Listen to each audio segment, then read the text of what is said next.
आज की कहानी की हेडलाइन है हमारे दिमाग में हमेशा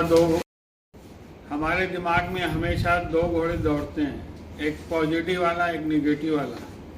जीत उसी की होती है जिसको अच्छी खुराक दी जाती है। कहानी भाग्य के ऊपर है, ध्यान से सुनिएगा। एक व्यक्ति अपने घर के बाहर छाती पीट रहा था, भाग्य को कोस रहा था, मेरा बाप मेरे लिए इतने धन संपत्ति छोड़ के गया, सब चला गया, सब खत्म हो गया, सब लूट गया। और सही में उसका बाप इतना धन संपत्ति छोड़ के गया था। वहीं से एक ज्ञानी जा रहा था, विद्वान, तो उन्होंने देखा कि ये भाग्य को कोस रहा है, अपनी छाती पीट रहा है। तो उसको आके बोला, भाई तुम जो छाती पीट रहे हो, भाग्य को कोस रहे हो ना, इसलिए तुम्हारा भाग्य चले गया है। अब तुम जाओ, भाग्य को ले आओ और उसके बाद तुम्हारा धन संपत्ति वापस आएगा। ये फिर हंसने लगा, बोले भाग्य वापस चले गया है, उसको ले आओ। इग्नोर कर लिया। जैसे ही ये रात को सोया तो उसे एक सपना आया।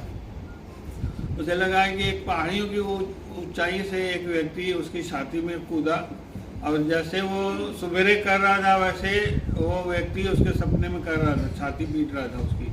जिसकी अचानक नींद खुल गई। जैसे नींद खुली उसको लगा नहीं, भाग्य तो है, वो पहाड़ियों पर रहता है, ऊंचाइयों पर रहता है, उसको मेरे को लाना पड़ेगा। मेरे को धन दौलत होना, संपत्ति होना, तो उसको लाना पड़ेगा। सुबेरे तैयारी कर ली, पहाड़ियों में जाने के लिए निकल पड़ा। जैसे ही चलते गया, पहले एक छोटी पहाड़ी आई तो उसको शेर दिखाई दिया। शेर को देख के घबरा गया, रास्ता चेंज करने लगा। तो शेर ने कहा, रुको रुको भाई, घबराओ मत, तुम्हारा मैं शिकार नहीं करूँगा। मैं बूढ़ा हो चुका हूँ और मैं कई सालों से बीमार हूँ, एक ही जगह पर हूँ, मैं उठ नहीं पा रहा हूँ, इसलिए शिकार नहीं करूँगा, घबराओ नहीं। मगर तुम जा कहाँ रहे हो? तो उन्होंने कहा, पहाड़ियों पर जा रहा हूँ, भाग्य को लेने जा रहा हूँ, मेरा भाग्य वहाँ है। तो बोले, तुम जा ही रहे तो मेरा एक सवाल कर लेना भाग्य से। मतलब क्या सवाल है? बोला, भाग्य को पूछना कि मेरी तबीयत कब ठीक होगी, मैं ऐसा क्या करूँ कि मेरी तबीयत ठीक हो जाए, पूछ के आना, मैं तुझे इनाम दूंगा। तो उन्होंने कहा, ठीक है, पूछ के आऊँगा। आगे बढ़ते गया, आधा रास्ता आया तो एक झरना दिखा, और उसके झरने के बाजू में फलों का बगीचा था। उसने सोचा चलो थोड़ा एक आध दो फल खाया जाए। हाथ मुंह धोया झरने से, और फल जैसे ही तोड़ के मुंह में डाला और सीधा फेंक दिया। ये क्या, एकदम कड़वा जहर जैसा मुंह बना लिया। तो वैसे ही जैसे मुंह बनाया तो उसका जो मालिक था वहाँ पर आ गया। हाँ, बोले भाई सब यहाँ ऐसे ही होता है, जो आता है मुंह बनाता है, सब फल कड़वे हैं, न जाने हमारे बाग में फल मीठे ही नहीं हो रहे हैं, पूरे सब के सब कड़वे हैं, मगर तुम जा कहाँ रहो? बोले, मैं भाग्य को लेने जा रहा हूँ, ऊपर चोटी पे रहता है, वो जा रहा है तो मेरा भी एक सवाल ले जा भाई। बोलो क्या है? तो उनसे भाग्य से पूछना कि मैं ऐसा क्या करूं कि मेरे फल मीठे हो जाएं। तो पूछ के आने में तो मैं बहुत सारे इनाम दूंगा। बोले ठीक है, ये भी इनाम दे रहा है, अच्छी बात है। बोले आगे बढ़ा, पहाड़ी में पहुंचने वाला था तो उसे एक महल दिखाई दिया। उसने सोचा कि थोड़ा यहाँ विश्राम कर लेता हूँ, फिर जाऊँगा। जैसे ही दरवाज़ा खटखटाया तो एक सुंदर युवती निकली। तो उससे बोला कि विश्राम करना, थोड़ा विश्राम किया। उसके बाद जाने लगा तो उस युवती ने पूछ लिया कि तुम कहाँ जा रहे हो? बोले, मैं ऊपर भाग्य को लेने जा रहा हूँ, चोटी पर रहता है।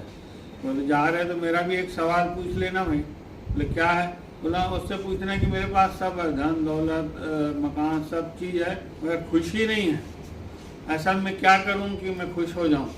पूछ के आना, ढेर सारे इनाम दूंगी। बोला ठीक है। बोले धीरे धीरे पहुँच गया। जैसे वहाँ पहुँचा तो चमत्कार हो गया। इंसान के रूप में एक भाग्य बैठा हुआ था। सीधा गया, उसको प्रणाम किया। बोले, आप यहाँ बैठे हो, मैं आपको खोज रहा हूँ, चलो मेरे साथ, मेरा सब चले गया है, और 3 सवाल भी हैं जो रास्ते में मिले, उनके सवाल का जवाब भी ले लिया। और बोला मेरे साथ चलो। तो भाग्य ने कहा, देखो मैं तुम्हारे साथ नहीं जा सकता, मगर तुम्हारे पीछे पीछे जरूर आऊँगा, तुम चलो मैं तुम्हारे पीछे आऊँगा। तो बोले ठीक है, पक्का आओगे ना? हाँ। बोले पक्का आऊँगा। बोले ठीक है, चलो आना जरूर ना? बोला हाँ। तो वो व्यक्ति वापस आया, पहले उस युवती को उसके सवाल का जवाब दिया, फिर फल वाले को, उसको बगीचे वाले फल वाले को जवाब दिया। तो शेर के पास आया। जैसे ही शेर के पास आया तो शेर ने पूछा कैसी रही यात्रा, अच्छी रही ना? हाँ बोले बढ़िया एकदम मस्त। तो बोले सब मेरे सवाल का जवाब ले आए? बोले हाँ आपके सवाल का जवाब ले आया, 2 जने और मिले थे उनके सवाल का भी जवाब ले आया। बोले अच्छा तो कौन थे, पहले उनके सवाल का जवाब बताओ। तो बोले दूसरा एक बगीचे वाला मिला था, उसके पूरे बगीचे में जो फल थे कड़वे थे, मीठे नहीं हो रहे थे।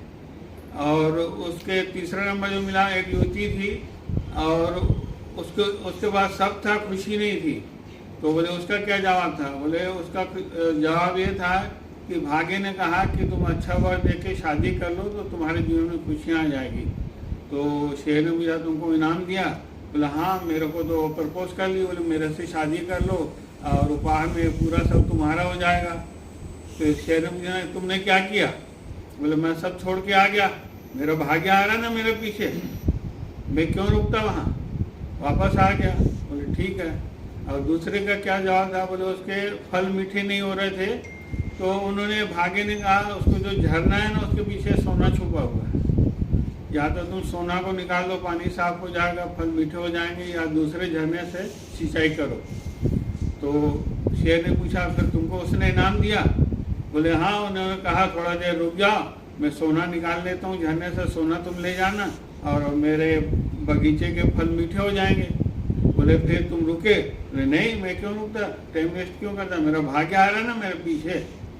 बोले ठीक है। अब बोले मेरे सवाल का जवाब क्या है? बोले हाँ आपके सवाल का जवाब दिया है। बोले आपके सवाल का जवाब ये है कि आपके लिए बोला कि दुनिया में सबसे जो मूर्ख इंसान है ना उसकी खोपड़ी फाड़ के खा लेना तो तुम्हारी तबीयत ठीक होगी। शेर ने आओ ना देखा ताओ उसके पंजा मारा, उसकी खोपड़ी खाने लगा।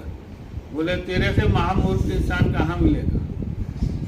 एक छोटी सी कहानी, मज़ेदार कहानी हमको ये सिखाती है कि हम लोगों कई लोगों के लाइफ में हम लोग ये सोचते हैं कि भाग्य हमारे पीछे आ रहा है, भाग्य पीछे आ रहा है, हमारा लक हमको फॉलो कर रहा है, सब ठीक हो जाएगा। ये जो दूसरों के भरोसे बैठे हैं ना कुछ नहीं होने वाला, भाग्य भरोसे बैठे हैं कुछ नहीं होने वाला। हमारी जीवन यात्रा में हमें हर सवाल का जवाब मिलता है, उसे हम लोग इग्नोर कर लेते हैं, भाग्य के भरोसे बैठे हैं। क्या पता भाग्य हमारे भरोसे बैठा हो।